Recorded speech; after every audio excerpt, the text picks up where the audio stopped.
How you doing, everybody? Um, I'm only bringing you a few things today. Of course, I say that, but I get into my mix and everything, and I go over. But my goal today is to just share with you another huge win, and it comes from advocacy, advocacy, advocacy. We received a letter from. So first, let me just start with this might be a little biased because I don't like insurance companies. Now, granted, I am not living with any kind of devastating disease or whatnot because we just got mom's bill from October of last year when she had her stroke. And yes, it is quite costly. One, does it have to be, right? It doesn't have to be that high.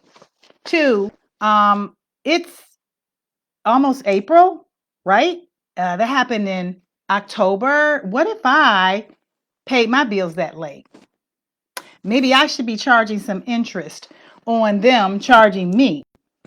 But I digress. That's another topic for another day. But it's all intertwined in this whole dilemma of caregiving, healthcare. We call it healthcare, but is it really? I believe it's disease maintenance because, first off, the cost of medications, we know that whole thing from the whole AIDS epidemic and everything, that why does medication have to cost so much here? And then they get a little squirrely in the pants because we go to other countries to get medications. Well, how about you read the writing on the wall and lower your prices? Because money is not everything. Yes, you can do some wonderful things in your life with money. However, when it becomes life or death,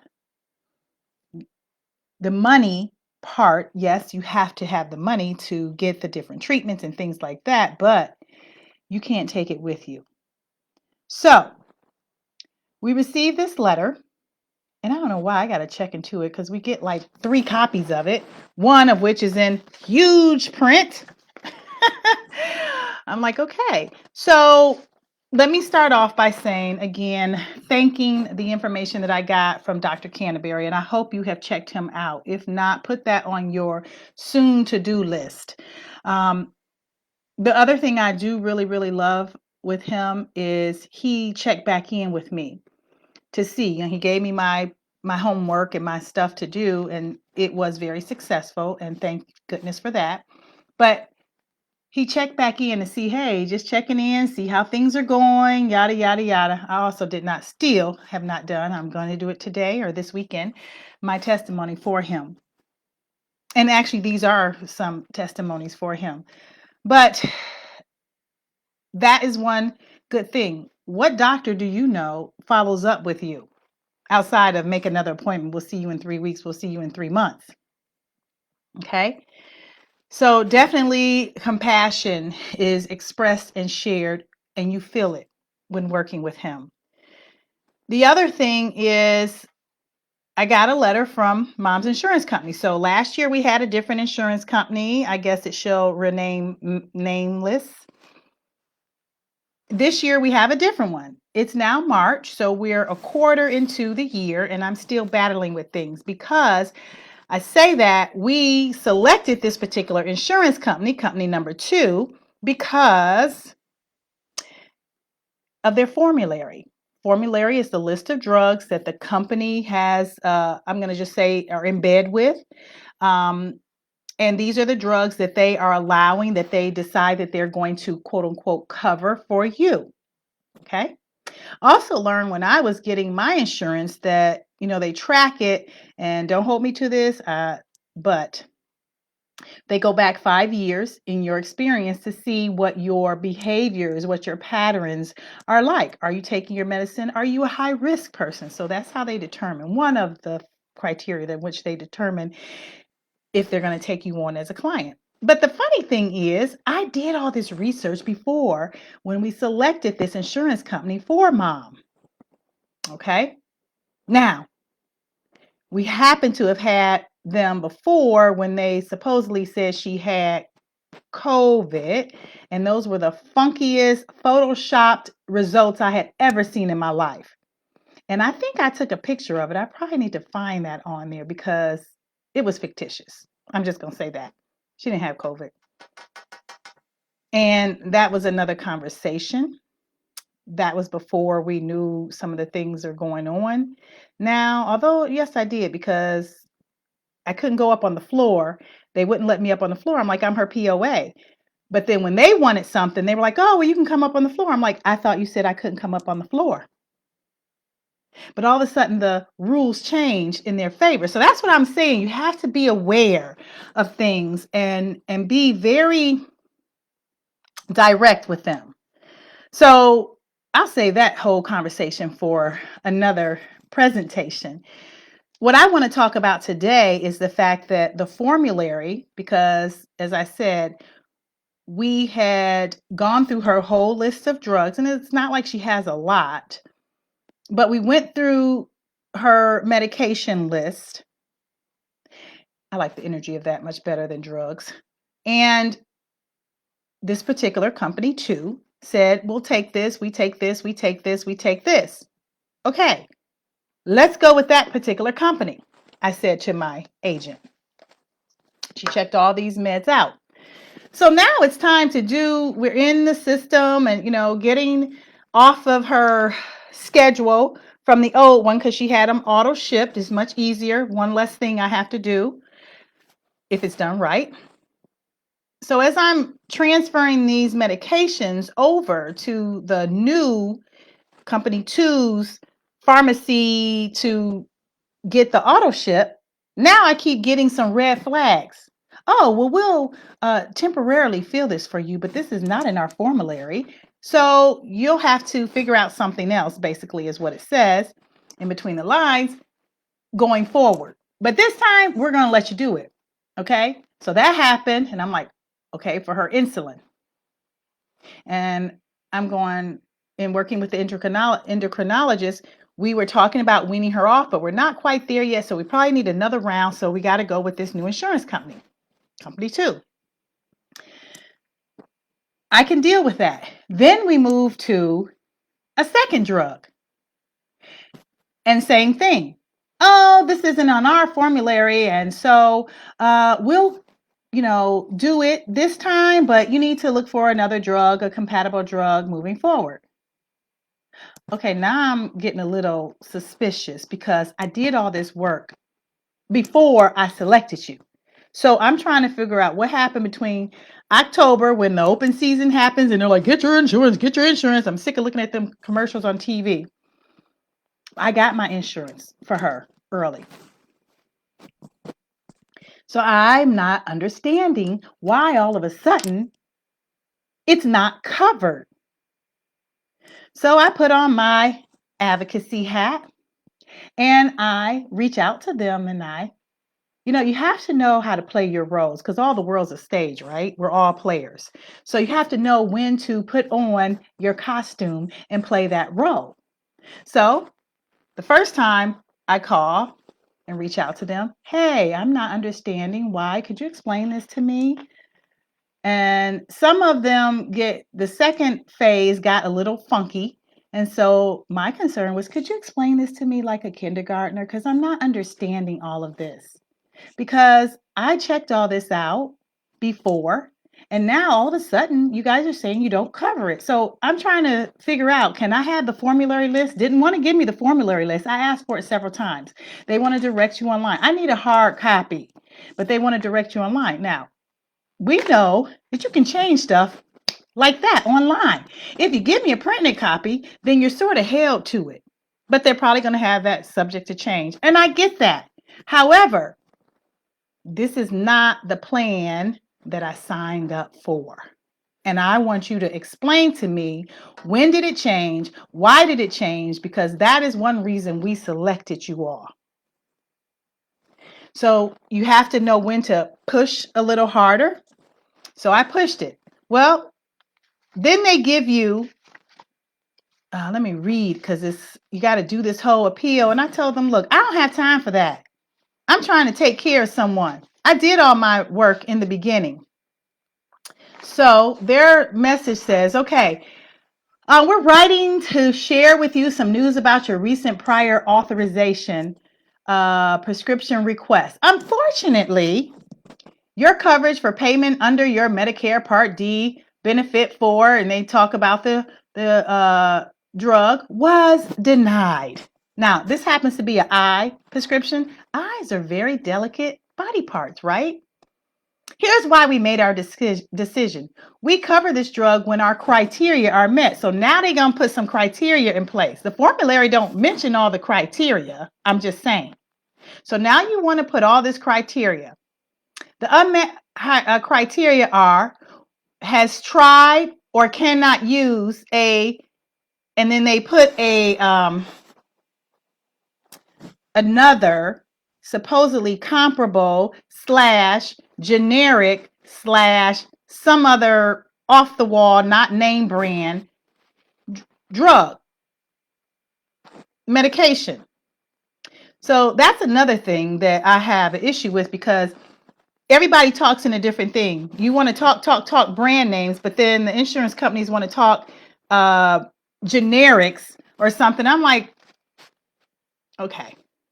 Now, I did do a little bit of pharmacy stuff back in the day, but I don't, these drugs probably weren't even in existence then. So they're telling me it's denied. Okay, so wait a minute. We had you before, and we went to a different insurance company. We're back to you again, and now all of a sudden this drug, this medication is not on your list, and I'm trying to figure out how and why. So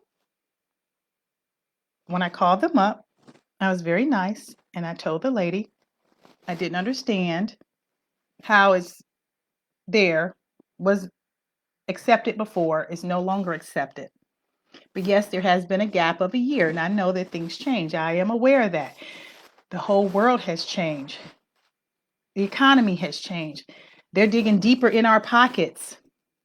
And so advocate, y'all. Advocate, advocate, advocate. Because there's no reason for these drugs to be that freaking expensive. So I am told, they say, what happens now? Contact your doctor to discuss other prescription alternatives that may be covered under your Medicare Part D benefit. You may also reference the Medicare drug list on Company 2's website and they give it to you. Search the list of drugs covered under your plan and potentially find lower cost alternatives. I did that. I did that in October before I selected you. Okay. Oh God, I wish people would use page numbers for the love of Pete. Okay. Now, if a suitable alternative is available, ask your doctor to provide a new prescription. Like, y'all know these commercials that come on TV, ask your doctor, blah, blah, blah. When did we become the pharmacists? When did we become the medical experts? Yes, we know our body. However, supposedly I don't, but you go to the doctor to sort of have a commonality conversation on here's what I'm feeling, what can you offer, yada, yada, yada. I don't go in and tell. So I sit back and I watch as the POA for my mom. And I'm thinking, this is a crock of bull. And my heart goes out to the elderly who are trying to navigate through this by themselves. If you do not have somebody to support you, to advocate for you, and to be there for you, because I'm going to tell you, I know the doctors are overworked. I really do. So that is one reason why you have to be skilled and do your homework before you go in and talk to them. Just like I did for that other drug that mom was taking, and I took her off because I was watching her. I'm not just taking it. I'm watching the symptoms and then some things that I did not like And I said, well, let me experiment with it, because that's what they're doing with the drugs at your expenses, at our expense, because you have to go get the prescription. They don't give you a refund. So be correct, or as correct and as close as you can be on the first go round. So that's where I had a problem with this, because a suitable alternative. What is a suitable alternative? We did the suitable alternative. That's why we're on the drug that we're on. Hello. So when I got this, I'm going, I'm not understanding it. We know this news may cause some inconvenience, but at Company 2, our members are our top priority. No, they're not. How can they be if you are telling me after we've gone through all of this? You're coming into the conversation late. This is the prescription that we're on. We've been on it. We're not having any kind of problems. And now you're telling us, oh, we're not going to cover that. But you can try a suitable alternative. And then if that doesn't meet our criteria, then we'll talk about changing. So I said, hold up, wait a minute. Let me make sure I understand this correctly. I'm talking to this young lady on the phone. And granted, I know she's on her script because she kept saying the same thing over. I was like, is this Groundhog Day? What are we doing here? Answer the question. You still have not answered my question. I said, can I talk to somebody else? Because, I'm not really understanding what. And I said, can I help me understand this? Because what I think I've read and what I hear you saying is you're not paying for the prescription that we're bringing to you. You want us to try something else. We've already tried something else and it didn't work, or we had a reaction. So you're telling me to put myself, my mom's health, in harm's way so that you can say, oh, well, you tried this, so now we'll go back to giving you and granting and paying for the prescription that we started with in the first place. That is wasting time, that is wasting money, and that could cost someone their life. You could have a contraindication with another medication. You could have a reaction. It could happen. So why, what did that say? Our members are our top priority. The hell they are. You have got to advocate for them. So I say all this, you guys, because this was 2 or 3 days of me dealing with this on the phone. I got to transfer you here. You got to call them. They even put an appeal request. You got to go back to your doctor. You have to do this. You do this. Okay, they don't have it on this one. It looks a little different. I had called my doctor, the eye doctor for my mother. And I explained to them, they called me back. They said, we're going to be your representative. And I said, cool. So I called the insurance company back and said, hey, I called the doctor, like you said. They're going to be the representative, thinking that I'm out, because I really am, because I don't know this stuff. That's what I told them. So I called the doctor back after dealing with the insurance company and they're all this stuff. And you got to do this. You got to jump through this hoop and you got to jump this high. You got to squat this low. All this craziness. They put me on and then they say, well, you can do a verbal appeal. Y'all are talking out both sides of your neck and your butthole. And so I said, okay, wait. So this says I got to talk to my doctor and you have a right to ask for a formulary exception if you believe that you need a drug that is not on our list. And I said, you're saying all these things. So I'm confused of what your criteria is, because y'all talking like all over the place. Y'all know I write and I read. So this doesn't even make sense. Because you're saying I can do option A, B, C, D, E, F, G, but we still not going to pay for it until you do this one. And so then it says you can ask for a tiering, because they tier the drugs exception. If you believe you should get a cost at a lower cost sharing amount, you can provide information that shows that you meet the coverage rule. Like, why are you giving me all these? Just fill the freaking prescription, for the love of Pete. So after all of that, I called the insurance company back. Not the insurance company, I'm sorry. The doctor back. And I said, look, I just did what you told me to do, and they are acting like they don't know what I'm talking about, even though it's written in black and white on the paper that they sent me that I have to do. But I am so freaking confused, and I just need the prescription to be filled. I don't need to have another job. I get a phone call this morning from the eye doctor. It was 8 o'clock. And she said, "Hi, this is Lisa. I'm calling you back." And she said, "Good news. We got the drug for your mom. Everything's taken care of through December." I said, "Well, it is a great day. And thank you so much." Advocacy, knowing when to switch your hat. I knew when to act like, "I don't know, sweet Polly Purebred, can you help me? Can you help me? I don't know what to do. This is going to be a problem." I got what I wanted. That's exactly what you have to do. Got to know when to turn it on. You got to know when to turn it up. You got to know when to turn it down. And you know when to take it off. What's that, the gambler, right? Got to know when to walk away. So I got the end point that I wanted because of my advocacy. Advocate for your people. Advocate, advocate, advocate. And find you a pharmacist, Dr. Canterbury, that can help you navigate through. Now, I also put that piece in there because I said, I don't understand where the health care is if you're telling me to put myself in harm's way just so you can save a buck. You just wasted a whole bunch of my time, your employees' time, whatever. Just do it. If that's the prescription that they have been on, y'all go in our past and find out what you're doing anyway, then go back and follow suit for the love of God. I mean, and I share with my mom, I say, this is why we have to do our due diligence on our part by eating right, by exercising, by doing your meditation and your deep breathing and really taking care of ourselves to get off of these medications. They mean us no good.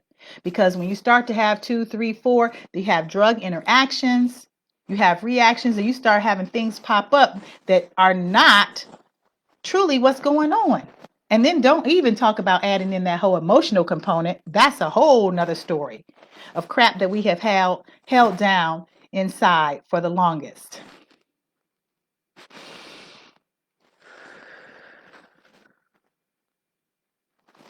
Success. Shifting gears. Flip the page. I saw back in January a special on PBS, and I noted it there because just like we are and why I started this whole little whatever this is, it was because you feel so alone. No one gives you the book of rules on how to do, where to go, what to get, what to say. And so whatever I have offered you, I hope that it is serving you in a very positive way. I really, really do. But this special was on PBS, and I know they have the different regions. So I did put the link down below. They did a special pilot on Alzheimer's and dementia and how hospitals are becoming more dementia-friendly. For instance, my mom in the hospital cannot make decisions for herself. She will understand in a moment, and then she will not understand. So even when we had conversations about some of the procedures, the way we handle it is I'm there on the front line, listening, asking questions. I share it with my mother. I share it with my sister. We make a decision, have a conversation, and then we move forward. And the goal is that everybody is on board with that decision because everybody is involved in it. But they are coming up with this whole concept. It's about time because my other hat self says because they are being impacted, because that's the only reason we tend to act. That's why I'm here, because I am immersed in it. this is what my role is right now in my life. And so I'm doing the best that I can in serving in this capacity. But some statistics that they put down, and of course, AARP was involved. They gave this guy's name Mark Hensley, Hensley. He is with AARP, but he's with the North Carolina. He's the state director. So I would imagine you need to go and reach out to your state director for AARP that could assist you in something. And it's on my list. Haven't had time. I've been wrestling with the insurance company, the big dogs. But they say every 60 seconds, someone gets diagnosed with dementia. And I believe that's in the United States. They said every 8 seconds around the world.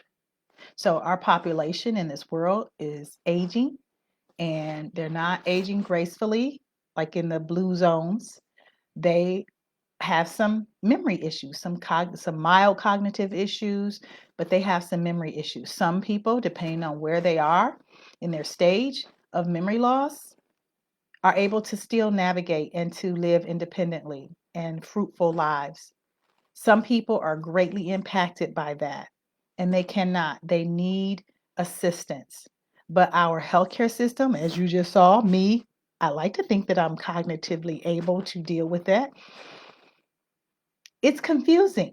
Everything is online.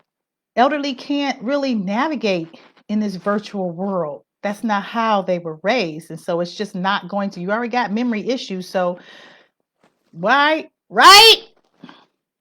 We do not serve our population the way that we should be serving all populations, especially our elders. Because quite frankly, this world would not be functioning if we did not give a hat off to them. Social Security, going out the door. Okay. So they gave a lot of themselves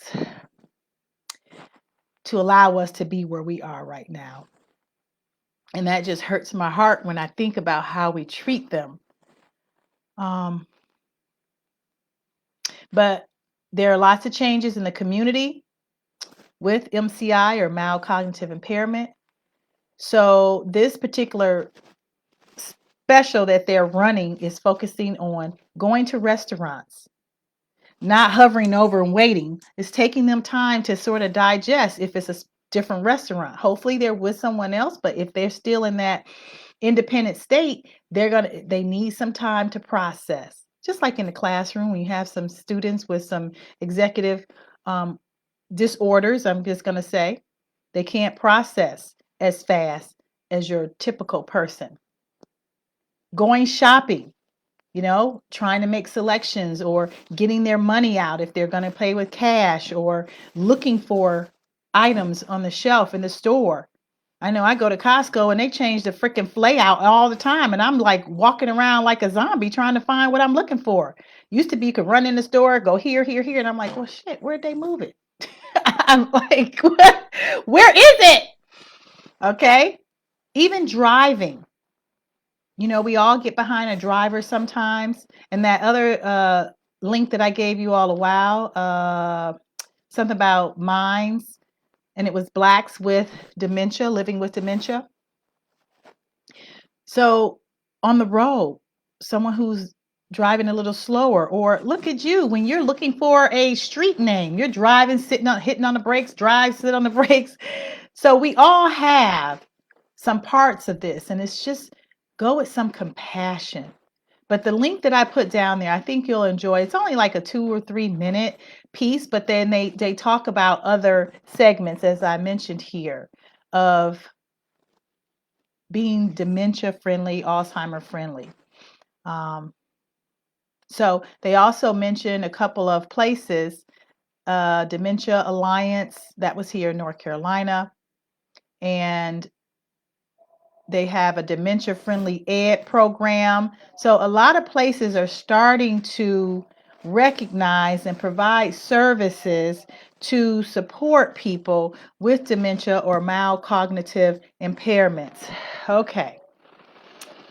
And of course, you can always go to the 𝘬𝘬𝘮𝑎lz.org to check out some information. And if I'm understanding right, AARP is looking to change some of the laws for FMLA. Now, I was right on the cusp of that. Not that I went through any kind of big legal thing, but when I was still teaching and Mom was here and I had to take FMLA off because I couldn't focus on both things wholeheartedly. And so she had doctor's appointments and things like that. And I took FMLA, and that was right in the time of COVID. So they were a little more lenient, but like our person in our human resource office, when I had sent in my paperwork and asked, and first time it was denied, and you know me, I'm going to keep persistent. So squeaky wheel gets the oil. Just do it. Just do it. She told me, because we had a choice to teach from home or do virtual.